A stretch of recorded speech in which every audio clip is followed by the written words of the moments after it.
हाय hello नमस्ते and welcome to learn with PG. I hope you all are doing well. काफ़ी clumsy day रहा, बहुत range bound रहा, कुछ डिसेंट मूव्स नहीं मिले। कल के लिए क्या न्यूज़ है अपडेट देख लेते हैं। This is the first news, not a great news of course. Mister Mukesh Ambani loses 52,031 crores in 1 week। सो जो ये पूरा हफ्ता रहा है, लास्ट जो वीक रहा है, वहाँ पे काफ़ी डिसेंट डाउनसाइड देखने के लिए मिला है एफएमसीजीज का, एज वेल एज रिलायंस में भी there has not been a great move that you have seen. So the problem has been that this decline has been seen in various other companies as well, be TCS and HDFC Bank as well. So for now आपको ये देखना है कि रिलायंस का जो up trend है वो sustain नहीं हो पा रहा technically if we C.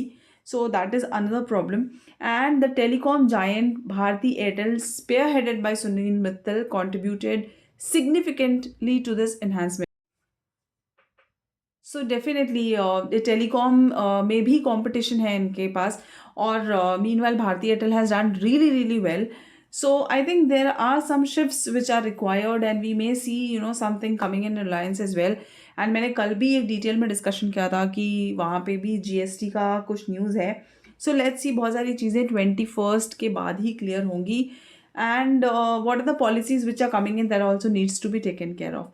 Second important news what we have here is this. If you have seen it already, that's great. If not, this is the news. HDFC Bank receives warning from SEBI again over non-compliance second this week. So हुआ ये था कि इनका जो resignation था, इनके जो group head थे मॉर्गेज बिजनेस के, उन्होंने रेजिग्नेशन दिया था, और इसका जो इन्फॉर्मेशन होता है जो कि टाइमली सेबी को जाना चाहिए, that has not been done. और इसकी वजह से सेबी की तरफ से इनको वापस एक नोटिस मिला है.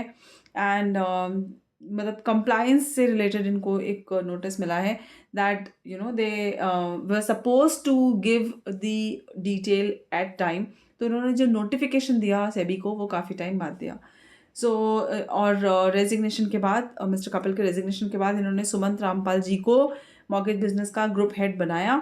तो ये जो इन्फॉर्मेशन है वो उनके पास डीले हो गई, जिसकी वजह से this is a violation of उनका जो भी रेगुलेशन है उसका एक वायलेशन हुआ.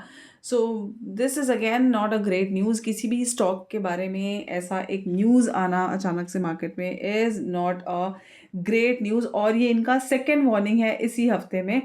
Earlier this week, HDFC Bank notified in an exchange filing that SEBI had issued a warning over non-compliance with certain norms of merchant banking, capital disclosure and inside trading. So एक ही हफ्ते में इस bank को 2 बार सेबी से clear एक compliance से related warning मिल चुकी है. So not extremely good news guys. So बाकी हम निफ्टी का चार्ट देख लेते हैं, जो हमने कल का ट्रेड प्लान किया था. हाउ डिड इट वर्क और कैसा रहा आज का दिन इधर निफ्टी में. सो निफ्टी में एग्जैक्टली सेम रहा, that this acted as a resistance, एक डाउनसाइड मिला, और हमको जो ट्रेंड लाइन सपोर्ट था हमारा, I have shown you the chart on early time frame, जब हमारा ट्रेंड लाइन सपोर्ट था वहाँ से हमको एक वापस एक रिवर्सल मिला. पर the only trouble here is कि हम अपसाइड का एक अच्छा सस्टेन हो नहीं पाया इन निफ्टी. सो रेंज बाउंड रह सकता है. कुछ क्लियर जो मूव है वो शायद 21st के बाद आए, बट कंटिन्यूस छुट्टी हो जाएंगी उसके बाद. तो आई वुड सजेस्ट जो ये 2 स्टॉक्स हैं, HDFC एंड रिलायंस, यहाँ पे जो मूव मिलेगा उसके हिसाब से प्लान योर ट्रेड्स. कल भी HDFC बैंक का एक मूव देख के प्लान योर ट्रेड्स. तो कुछ अच्छा न्यूज़ नहीं है दोनों स्टॉक्स को लेकर. तो make sure that you do not try to do any stunts on the long side. Try करिए, और मैंने आपको और भी डेटा के साथ आपको क्लियर किया हुआ है कि मार्केट्स में बैंक ऑफ इंग्लैंड और बैंक ऑफ जापान का भी इंटरेस्ट रेट और डेटा आने को है. सो बहुत सारे मल्टीपल इवेंट्स हैं. So stay calm and trade with a plan. That's what I would like to say. Thank you so much. And as I always say, अगर कंटेंट अच्छा लग रहा है तो कमेंट सेक्शन में ज़रूर बताएं. Do share this video with your friends और हु वांट टू लर्न.